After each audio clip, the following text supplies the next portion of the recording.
What happens when a narcissist falls in love? Can a narcissist fall in love?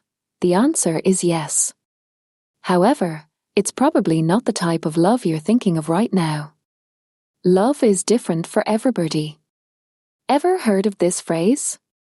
Well, it applies especially well in the case of narcissists.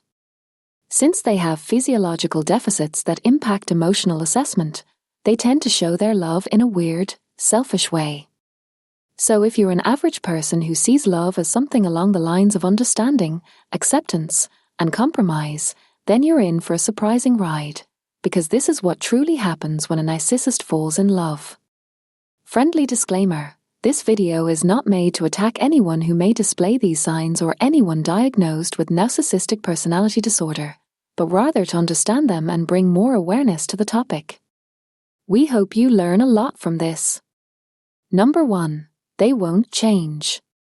You may think that when a narcissist truly falls in love, they change for the better.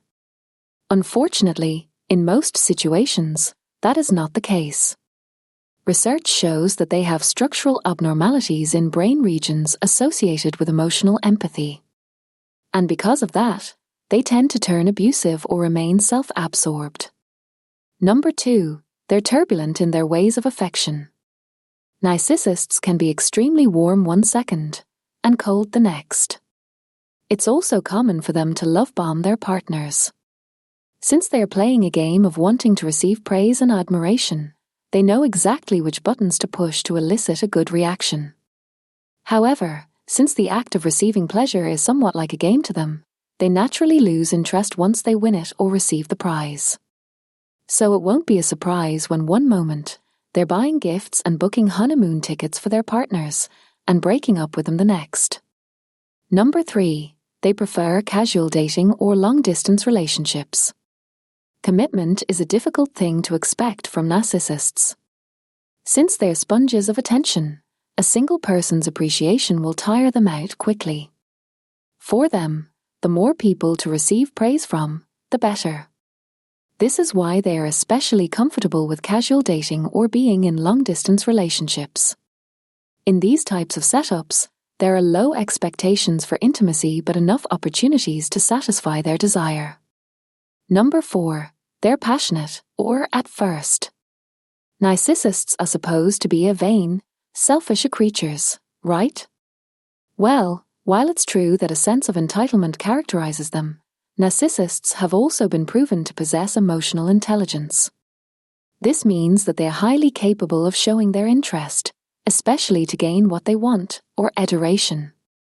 For this reason, they may be highly motivated to act all lovey-dovey during the early stages of a relationship.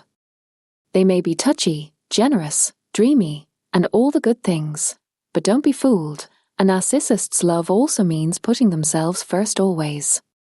Number 5. They won't know how to resolve conflicts. Disagreements and arguments are common in relationships.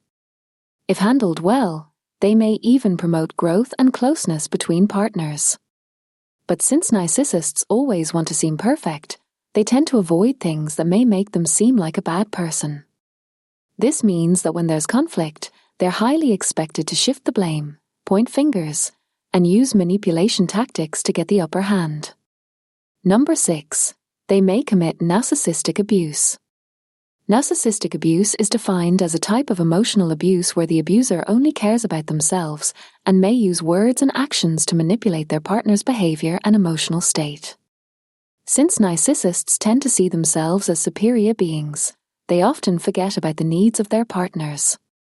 They do everything for themselves first, and this behavior can be especially damaging to who they are in a relationship with. Victims of narcissistic abuse may experience anxiety, depression, post-traumatic stress, loss of self-worth, and more. Narcissists are stubborn. Their arrogance and grandiosity often make life difficult for who they love and vice versa. According to WebMD and medically reviewed by Brunhilde Nazario, MD, there isn't a cure for narcissistic personality disorder, but therapy may help. Share your thoughts. Do you have a narcissistic person in your life? How do you handle it? Do you think we missed a point? Hope you learned a lot today. Thank you very much and see you next time.